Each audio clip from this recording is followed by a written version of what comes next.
रहे हैं शापित कथाएं। रमन मिश्रा एक रिटायर्ड प्रोफेसर थे। अरबों संपत्तियों के मालिक रमन मिश्रा कुछ दिनों पहले ही एक दुखद कार एक्सीडेंट में अपनी पत्नी और अपने इकलौते बेटे को खो दिया था। मिश्रा जी को भी बहुत चोटें आई थी, मगर वो सही सलामत बच गए थे। मिश्रा जी के ऊपर दुखों का पहाड़ टूट पड़ा। ऐसी परिस्थिति में उनके छोटे भाई सुरेश और उसके बच्चों ने उनका साथ दिया। अपने बेटे और पत्नी की मौत से मिश्रा जी को गहरा सदमा पहुंचा। दुख से उनका नाता इतनी तल्लीनता से जुड़ गया कि अब उनको संसार से मोह न रहा। सारा दिन तन्हा अपने कमरे में टंगी अपनी पत्नी और बेटे की तस्वीर को निहारते हुए आंसू बहाते रहते हैं। वो खुद को कोसते रहते कि काश उसी दुर्घटना में उनकी भी मौत हो जाती, लेकिन ईश्वर उन्हें न जाने किस गुनाह की सजा दे रहा है। अगर मेरा बेटा होता तो क्या वो उस बूढ़े की आंखों में आंसू देख पाता? बिल्कुल नहीं। परछाई की तरह हमेशा साथ रहने वाली उनकी पत्नी की नामौजूदगी और अकेलापन उन्हें काटने को दौड़ता था। उनके विरह की पीड़ा के सामने उनके चोटों की पीड़ा नगण्य थी। उनको समय से पहले खाना मिलने की जगह अब 2 वक्त का खाना भी समय पर नहीं मिलता था। छोटे भाई के लड़के और पत्नी सब अपने कामों में व्यस्त रहते थे। मिश्रा जी ने स्वस्थ होने के बाद अपने छोटे भाई से अपनी वसीयत के बारे में बात की। उन्होंने अपनी सारी संपत्ति अपने छोटे भाई के नाम करने और 10 करोड़ रुपए अनाथालय ट्रस्ट को दान करने का फैसला किया, जो सारी संपत्ति का 40% हिस्सा था। ये फैसला रमन मिश्रा के छोटे भाई और उसकी फैमिली को रास नहीं आया। रमन जी का छोटा भाई स्वभाव से कपटी और धूर्त था। उसी की तरह उसकी संतानें अय्यास और आवारा थी। सुरेश, रमन मिश्रा ने तैयार होते हुए आवाज लगाई। हाँ भाई साहब, सूरज को बोल दो मुझे प्लेटफॉर्म तक छोड़ा है। क्या हुआ भाई साहब, कहाँ जा रहे हो? ट्रस्ट से फ़ोन आया है, वहाँ जाना है दान देने के लिए। जी भैया, अभी बोल देता हूँ। सुरेश रमन मिश्रा जी को घूरता हुआ वहाँ से चले गया। वो हर हाल में नहीं चाहता था कि वो पैसे ट्रस्ट को दान किए जाएं। कुछ देर बाद सूरज कार लेकर मिश्रा के कमरे के सामने पहुंच गया। मिश्रा जी कार में बैठकर प्लेटफॉर्म की ओर निकल गए। वहां खड़ी सुरेश की पत्नी सुरेश के पास पहुंच गई। अब क्या होगा जी, ये जेठ जी बिल्कुल सठिया गए हैं। उन्हें इतनी रकम दान देने की क्या जरूरत थी? आप भी तो उनके सगे भाई हो, हमें ही दे देते। कितने दिनों से पड़े पड़े खाना खिला रहे हैं, कोई और खिला देगा क्या मुफ्त में? अरे शांत भी हो जाओ सूरज की माँ, हमने सब प्लान कर लिया है। अब देखना, जायदाद भी अपनी और सारी रकम अपनी, और साथ ही अपने रास्ते का कांटा भी साफ। सुरेश ने अपनी पत्नी की ओर मुस्कुराते हुए कहा। सुरेश ने अपने कमरे में जाकर अपनी जेब से मोबाइल निकाला और कोई नंबर मिलाया। हेलो, मैं सुरेश बोल रहा हूँ। पैसों के साथ मेरा भाई भी है। पहले तो बच गया था, लेकिन अब नहीं बचना चाहिए। उसे भी उसके बेटे और पत्नी के पास पहुँचा दो। इस बार तुमको 10 लाख रुपए की जगह 20 लाख रुपए दूंगा। सूरज कार पार्क करके सुरेश के पास जाकर बोला, आपने उस बूढ़े को क्यों जाने दिया? क्या हम उनके कोई नहीं हैं? क्या हम भूखे मरेंगे? ठंड रख बेटा, काहे इतने उतावले हो रहे हो? आपके बापू ने सारा इंतजाम कर दिया है उस रमन बाबू को ठिकाने लगाने के लिए। बस कल सुबह का इंतजार कर। सुरेश ने सूरज को समझाया। रमन मिश्रा ट्रेन के जिस आरक्षित बोगी में बैठे थे, उसमें उनके अलावा कोई और नहीं था। रात के 2 बज चुके थे। मिश्रा की वृद्ध आंखों से नींद कोसों दूर थी। वो गुमसुम खिड़की से बाहर का नज़ारा देख रहे थे, जो उनके अकेलेपन का साथ दे रहा था। ट्रेन सुनसान खामोश रात के अंधेरे में पहाड़ों और जंगलों से शोर मचाती हुई तेज गति से गुजर रही थी। खिड़की से आती तेज हवाएं मिश्रा के आंसुओं को सुखा रही थी। मिश्रा जी को अब हवाओं में अपने बेटे की मौजूदगी का आभास हो रहा था, क्योंकि वही उनके आंसुओं को उनके बेटे की तरह पोंछ और सर को सहला रही थी। मिश्रा जी को ट्रेन की खिड़की से एक रहस्यमयी और विस्मयकारी नज़ारा दिखा। उन्हें बाहर अंधेरे में ट्रेन के ट्रैक पर किसी सूट बूट पहने हुए इंसान की परछाई दिख रही थी, जो ट्रेन की गति के साथ दौड़ रहा था।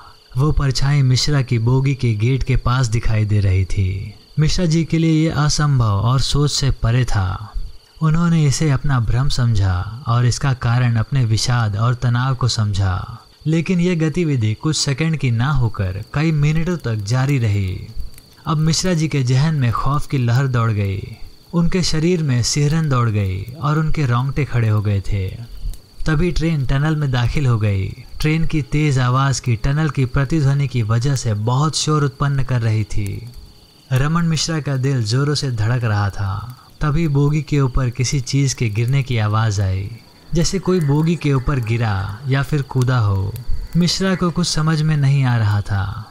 उसी वक्त बोगी के गेट के टूटने की आवाज आई। मिश्रा ने घबरा कर गेट की ओर देखा तो सन्न रह गए।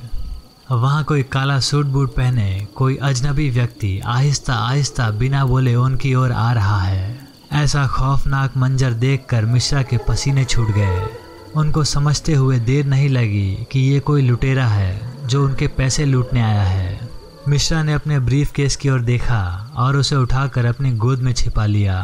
कौन हो तुम और क्या चाहते हो? तुम चाहे जो भी हो, मैं तुमको अपना ब्रीफ केस नहीं दूंगा। मिश्रा जी ने हिम्मत से जवाब दिया और खुद को बोगी के एक कोने में सटा लिया। लेकिन वो शख्स बिना किसी झिझक के उनकी ओर बढ़ता जा रहा था, जैसे उसने कुछ सुना ही ना हो।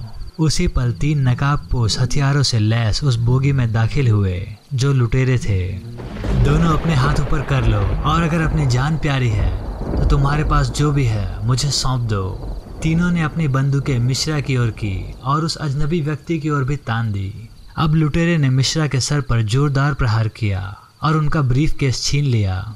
मिश्रा जी बेहोश होकर वहीं गिर पड़े, मगर वो अजनबी व्यक्ति को बुत बना खड़ा देख अचंभित रह गए। तभी एक लुटेरे ने उसके पास जाकर एक मुक्का मारा, जिससे वो व्यक्ति घुटनों के बल बैठ गया। तभी उस व्यक्ति की सांसें तेज हो गई और देखते ही देखते उसकी सांसें एक जंगली जानवर की भयानक आवाज़ों में तब्दील होने लगी।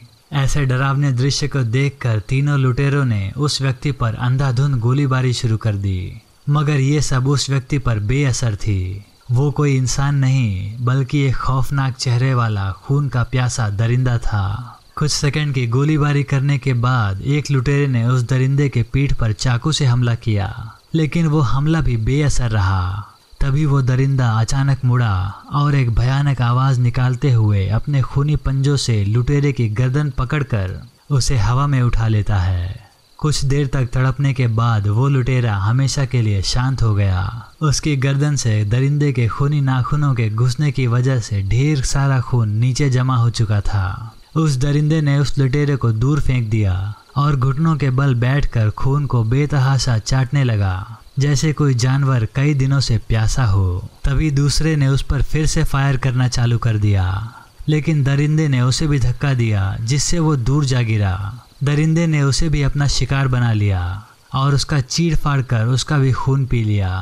तभी मिश्रा जी को होश आ गया। वो उस हैवान को समझ नहीं पा रहे थे कि वो शैतान है या फिर रक्षक। तीसरा लुटेरा गेट की ओट में छिपा हुआ डर से कांप रहा था। दरिंदे ने गुर्राते हुए चारों ओर देखा और उसने अपनी सांसों को तेज करते हुए उस लुटेरे की गंध को सूंघ लिया। उसका चेहरा खून से सना हुआ था।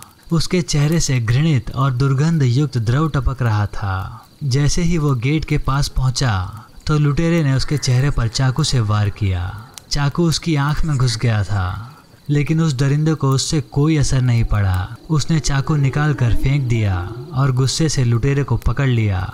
उसने लुटेरे की गर्दन को अपने नुकीले दांतों से फाड़ कर सारा खून चूस लिया और मृत लुटेरे को ट्रेन से बाहर फेंक दिया। कौन हो तुम? मिश्रा ने कपकपाती आवाज में पूछा।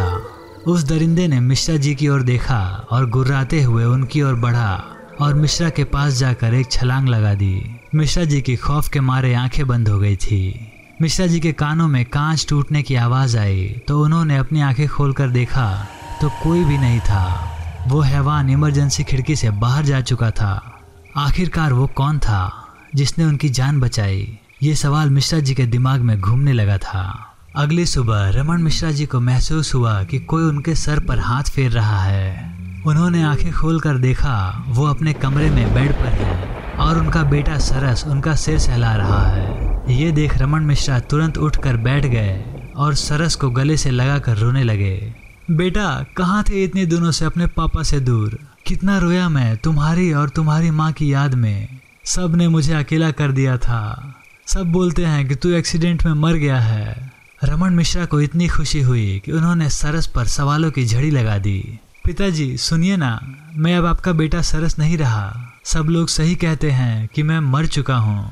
मैं सिर्फ आपके लिए यहाँ आया हूँ। मैं कोई इंसान नहीं, सिर्फ सरस की परछाई, एक प्रेत हूँ। ये क्या कह रहे हो मेरे बेटे?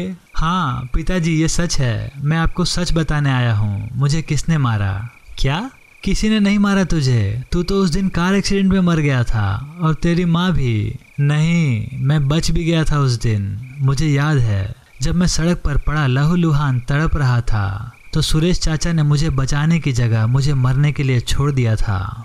तभी कमरे का गेट खुलता है और सुरेश अपनी पत्नी और बेटे के साथ रमन के पास आया। भैया ये लीजिए, जायदाद के कागजात हैं, इन पे आप हस्ताक्षर कर दीजिए और हम सबको अपना आशीर्वाद देकर सेवा करने का मौका दीजिए।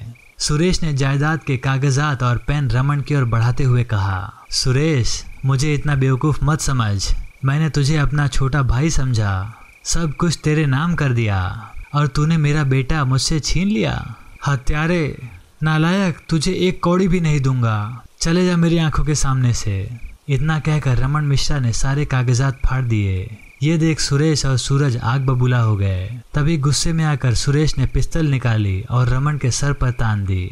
मुझे पता था कि तू मुझे जिंदा रहते हुए कुछ नहीं देगा, इसलिए तुझे हर वक्त मारने का प्लान बनाया, लेकिन सब फेल। तेरी कार का एक्सीडेंट, ट्रेन में तुझ पे हमला, लेकिन तेरी फूटी किस्मत देखो, मेरे हाथों मरना लिखा है तेरी किस्मत में। आज कौन बचाएगा तुझे? रमन को अपने भाई से ऐसे बर्ताव की बिल्कुल अपेक्षा नहीं थी। सामने सुरेश की पत्नी और सूरज सुरेश के बातों पर हंस रहे थे। पापा जी, मार डालो इस बुड्ढे को, खत्म कर दो इसका खेल। इसके मरने के बाद सब कुछ हमारा होगा। तभी धमाके के साथ सुरेश के पिस्टल से गोली निकली, मगर रमन को गोली नहीं लगी। रमन ने अपनी आंखें खोलकर सामने देखा, बुलेट सरस के हाथों में थी, और तभी प्रकट हुआ एक खूंखार भैंसी दरिंदा। सारा कमरा एक भयंकर जंगली जानवर की आवाज से गूंज उठा। दरिंदे की दहाड़ से सुरेश के हाथों से पिस्तौल छूट गई और सब जान बचाने के लिए गेट की ओर दौड़े, मगर तब तक कमरे का गेट अपने आप बंद हो गया। कुछ क्षण के लिए कमरा भयानक और दहशत भरी चीखों से गूंजता रहा, फिर सब शांत हो गया। कमरे में चारों तरफ खून और मांस के टुकड़े बिखरे हुए थे। रमन निस्तब्ध हो बेड से इस खूनी खेल को देख रहा था। इस खूनी कृत्य और उस प्रतिशोध की ज्वाला में तप्त उस उग्र दरिंदे को रोकना उनके बस की बात नहीं थी। वो दरिंदा अभी तक सुरेश की छत विच्छत लाश से खून चूस रहा था। ये कोई और नहीं, खुद रमन का बेटा सरस था, जो कुछ समय पहले उनके लिए पहेली और खौफ का सबब बना हुआ था। तभी वो दरिंदा रमन के पास आया। वो अब सरस के रूप में था। उसने खून में सने हुए अपने हाथों को चाटते हुए रमन के बिल्कुल करीब जाते हुए कहा, अब आप अपने और अपनी जायदाद के लिए एक अच्छा वारिस ढूंढिए। हाँ मेरे बेटे। 2 दिन बाद रमन जी ने अनाथालय से एक लड़के पारस को गोद ले लिया। उसने एक सड़क दुर्घटना में अपने माता पिता को खो दिया था। पारस रमन के बुढ़ापे में अच्छे से देखभाल कर रहा था। इसके इस काम को देखकर सरस कहीं दूर बैठा मुस्कुरा रहा था। दोस्तों, आपको ये कहानी कैसी लगी हमें कमेंट में बताइए। अगर आपको हमारी वीडियो पसंद आई हो तो हमारे चैनल को सब्सक्राइब कर लीजिए। धन्यवाद।